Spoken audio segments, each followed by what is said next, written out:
Hey everybody, I thought it would be fun to do a little video on different types of fabric, different types of quilting fabric, and talk about the differences in how they're colored and and then different ways that I prefer to use each different kind. I like them all for different reasons, but they have different advantages and disadvantages for different uses. So um, all quilting fabric is almost all of it is 100% cotton, and it usually falls into two categories, either printed or dyed. So let me talk about the dyed ones first. Of course, you probably all know my favorite Star Fabrics, hand dyed fabrics. They often come in these 30 packs of a gradation of colors, but then they also have a bunch of 4 packs. They're all fat quarters, and those are usually more like 4 shades of one color. Absolutely love them all. They have hundreds of colors now. She'll even make me custom ones sometimes if I need them, and it's been great. They are really great for my kits. So I love those. I also love Cherrywood. Cherrywood is another of the big, those are the two biggest, hand dyed fabric companies that I know of. Cherrywood has more of a like suede look. It's not quite as obviously modeled, but it's very cool too, and would be great for other things. I feel like it's a little bit too solid for my kits, and I like having the more modeling, but I definitely love these for cards and other things too. And they're made in my home state of Minnesota. Then batiks are also dyed. So batik fabrics, you probably know, are made by using a wax resist. So, they'll put wax on in a design and then dye it. And then they can either add more wax and dye it again, or they can remove the wax and then add more wax and dye it again, or whatever. There's just, lots of ways to vary that. But since they're dyed, all of these so far are the same on the front and back, usually. And that makes them very handy for a lot of reasons. And also, so far, all of the ones I've shown you, I feel like they're all just a little bit different as far as the type of fabric that are usually used. Batiks are very often a thinner fabric with a really high thread count. Like they're just very, very tightly woven. So if you've ever tried hand sewing on them, you can practically hear your needle popping through the fabric. They're not very much fun to hand sew, but I definitely love them for other things, and I'll get to that. The Star Fabrics, I think, are the most coarsely woven out of all of these, even more so than the traditionally printed cottons. Those are kind of in between. And I'm not actually sure what Cherrywood is. That might be more like the Star Fabrics. I'm not sure. I don't actually know. I kind of just have to feel things and see what you like. Then these kind of hand painty ones that I absolutely love. I recommend them all the time for backgrounds.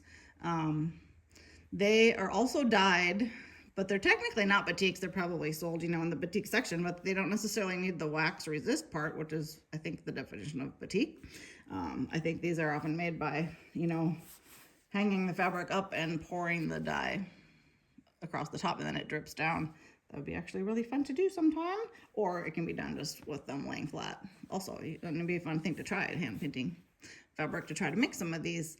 But so technically dyed, probably sold in the batik section, but technically also not a batik. Okay, that is all of the dyed ones, and now I'm going to talk about printed ones, and then I'll tell you how I like to use each thing. So traditionally, most quilt fabric was printed.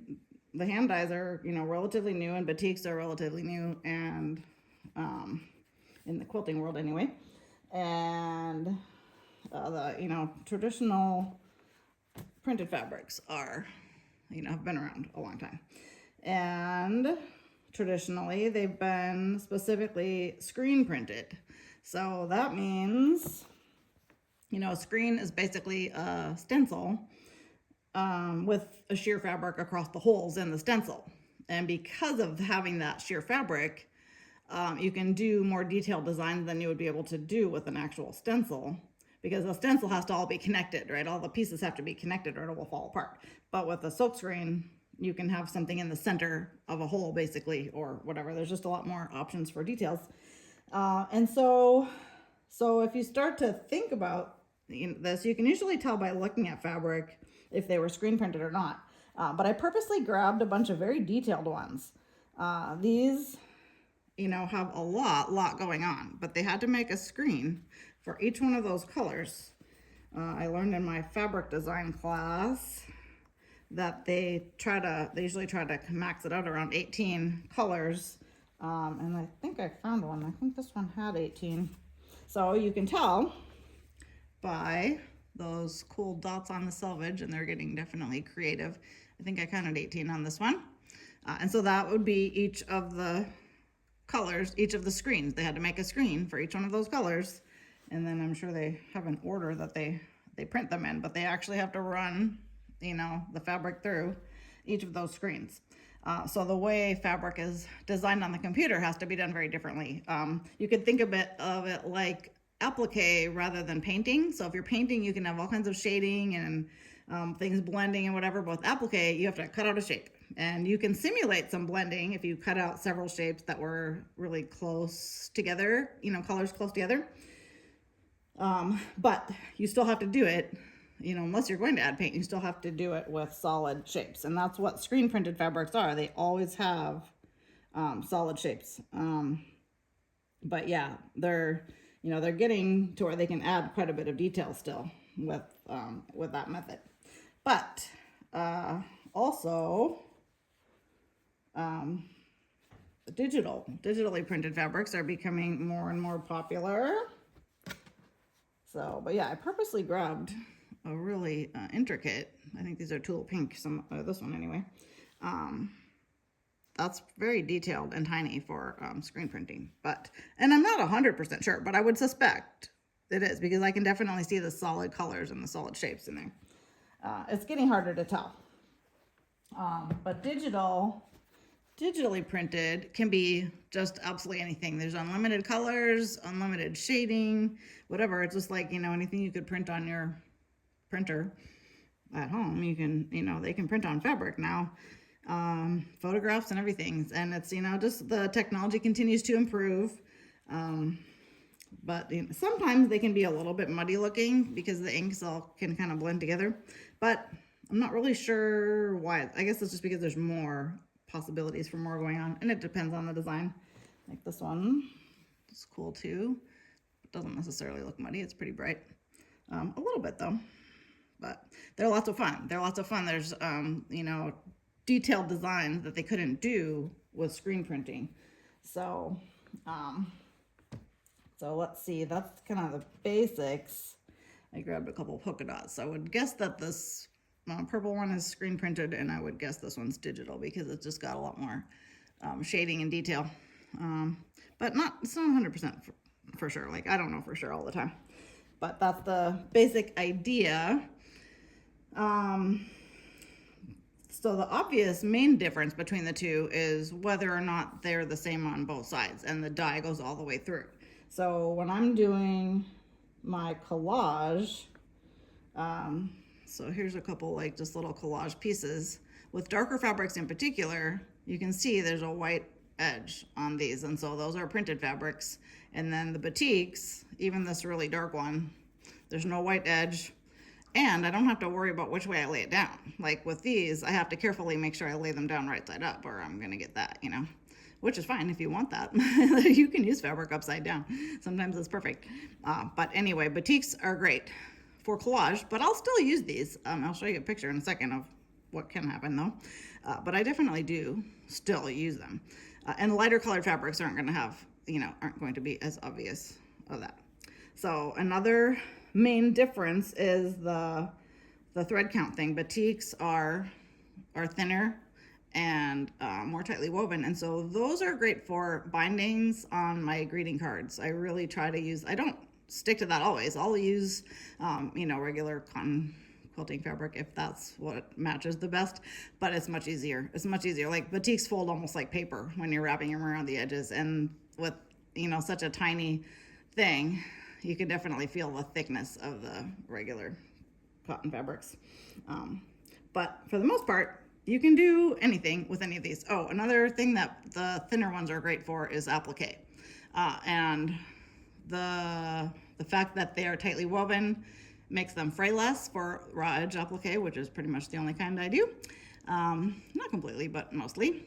And then also because they're dyed, they're not going to get that little white edge on them on the darker colors either. So another advantage there. I just happened to notice on my magazine quilt.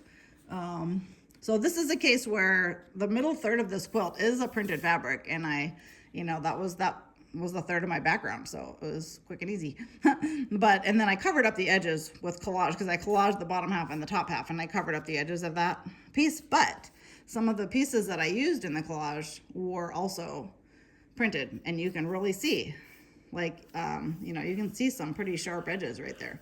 It's not a big deal. Like, if I hadn't told you, you probably wouldn't have noticed that, but now you can see it. So things like that bug me later. But it's not something to worry about. But if you're, super OCD, then you might want to be aware of that with darker colors.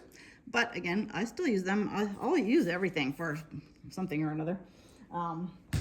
But sometimes you can make, things easier for yourself by being aware of how the fabrics are made and colored and what you're trying to do with them. So dyed ones are great for anything that, like collage, where you're just wanting to throw them down, and or if you're designing like a curvy striped background, like on my greeting cards and wall hangings, if you cut your strip the wrong way, your curve, you cut it the wrong way, you can just flip it over with the dyed and the batik one. So that's really handy too. But with printed fabrics, you can't do that. You have to cut your curve in the right direction in the first place. But all fabric is super fun to play with.